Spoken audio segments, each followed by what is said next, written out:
Hi friends, నేను మీ Anusha. Welcome back to Anu's good life. ఈరోజు నేనేమి రెసిపీ షేర్ చేసుకోవట్లేదండి మీతో. జస్ట్ పుదీనా మనం ఈజీగా ఇంట్లోనే సాయిల్ లేకుండా ఎలా గ్రో చేయొచ్చో చూపించబోతున్నాను, చూసేయండి. మన ఛానల్ ఫస్ట్ టైం ఎవరైనా వాచ్ చేస్తున్నట్లయితే ప్లీజ్ సబ్స్క్రైబ్ చేసుకోండి. వీడియోస్ నచ్చితే లైక్ చేయండి, షేర్ చేయండి. ఫస్ట్ అయితే ఇలాంటి ఏదైనా బాక్స్ ఉంటుంది కదండి ఇంట్లో, మనకి పార్సిల్స్కో లేకపోతే ఏదైనా ఫుడ్ ఆర్డర్ చేసినప్పుడు ఇలాంటి బాక్సెస్ వస్తాయి కదా. సో ఆ బాక్స్ అయినా లేదా ఏదైనా ప్లాస్టిక్ బాక్స్ అయినా తీసుకొని పైన క్యాప్కి జస్ట్ అలా హోల్స్ పెట్టుకోండి. నేను చూపిస్తున్నాను కదా, అలాగా కొంచెం డిస్టెన్స్లో హోల్స్ పెట్టుకున్న తర్వాత మనం పుదీనా తెచ్చుకుంటాం కదండి.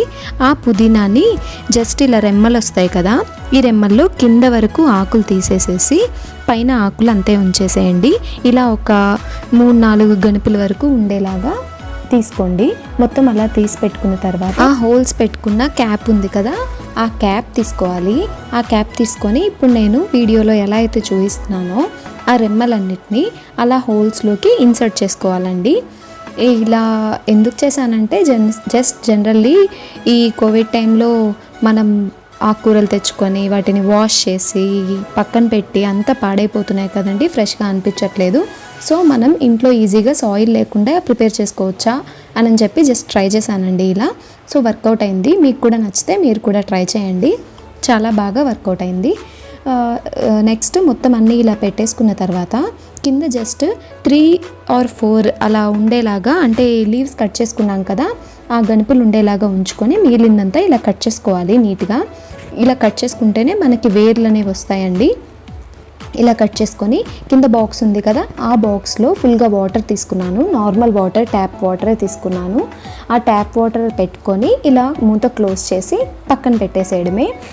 దీనికి సన్లైట్ మరీ ఎక్కువగా ఏం అవసరం లేదండి, అసలు అవసరం లేదు. మనం డైనింగ్ టేబుల్ మీద పెట్టుకున్నా ఇది వచ్చేస్తుంది నీట్గా, లేదా జస్ట్ బాల్కనీలోనో విండో దగ్గర పెట్టుకున్నా నీట్గా వచ్చేస్తుంది.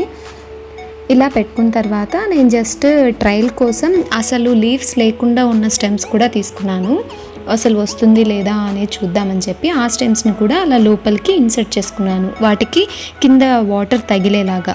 చెప్పాను కదా ఇందాక, 3 లేదా 4 గనుపులు వరకు వాటర్ తగిలేలాగా పెట్టుకోవాలి. ఇలా మొత్తం పెట్టుకున్న తర్వాత దీన్ని పక్కన పెట్టేశాను. ప్లస్ రోజు వాటర్ అనేది చేంజ్ చేయాలి దానిలో. ఇలా 4 days తర్వాత చూస్తున్నారు కదా, అన్నిటికీ చిగుర్లు వచ్చేసాయి. ఆకులు ఉన్న వాటికైతే ఇంకా పొడవు వచ్చేసాయండి బాగా. మనం యూస్ చేసేసుకోవచ్చు. పైన వరకు కట్ చేసుకుంటూ ఉంటే అది నీట్గా పెరుగుతూ ఉంటుంది. ఇలా ఇంట్లో మనం ఈజీగా చేసుకోవచ్చండి. మీకు వేర్లు కూడా చూపిస్తాను ఎలా వస్తున్నాయి అనేది చూడండి. చూస్తున్నారా ఎంత బాగా వేర్లు వచ్చేసాయంటే, అసలు నాకు చాలా ఆశ్చర్యంగా అనిపించిందండి. చాలా బాగుంది. మీరు కూడా తప్పకుండా ట్రై చేయండి. ఇలా అదిగోండి వేర్లు చూస్తున్నారా, అన్నిటికీ చక్కగా ఇలా 4 days తర్వాత నేను ఓపెన్ చేస్తే ఇలా ఉందన్నమాట. 4 daysకి ఇంత బాగా వేర్లు వచ్చేసినాయి. ఇప్పటికీ ఇది ఆల్రెడీ 1 month అయిపోయిందండి నేను పెట్టి. ఆకులు నేను బాగా యూజ్ చేసుకుంటున్నాను, పైన బాగా పెరుగుతుంది, పక్కన ఇంకా మంచిగా రెమ్మలు కూడా వస్తున్నాయి అన్నమాట. ఇంకా సాయిల్లో పెడితే ఇంకా బాగా వస్తుందండి. ఇలా వేర్లు వచ్చేసిన తర్వాత మనం దీనిలో అయినా గ్రో చేసేసుకోవచ్చు, లేదా దీన్ని సాయిల్లోకైనా షిఫ్ట్ చేసుకోవచ్చు. మనం సాయిల్లోకి షిఫ్ట్ చేసుకుంటే ఇంకా బాగా గ్రో అవుతుంది ఇలాగా. సో ఈ వాటర్ అనేది మాత్రం తప్పకుండా డైలీ చేంజ్ చేయాలి, లేదా మనకి వేర్లు అనేవి నల్లగా వచ్చేసి పాడైపోతుంది అన్నమాట.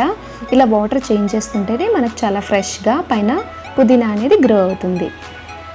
సో ఇది ఫ్రెండ్స్ ఈరోజు వీడియో కనుక మీకు నచ్చినట్లయితే ప్లీజ్ తప్పకుండా లైక్ చేయండి, మీ ఫ్రెండ్స్ అండ్ ఫ్యామిలీ మెంబర్స్తో షేర్ చేయండి. ఇంకా మంచి రెసిపీస్ కోసం ఇలాంటి ఏవైనా కొత్తగా విషయాలు మీకు కావాలంటే మీరు కామెంట్ సెక్షన్లో నాతో షేర్ చేసుకోండి, తప్పకుండా ట్రై చేస్తాను. ఇంకా మంచి వీడియోస్ కోసం అనూస్ గుడ్ లైఫ్ ఛానల్ని తప్పకుండా సబ్స్క్రైబ్ చేయండి. Thank you for watching friends.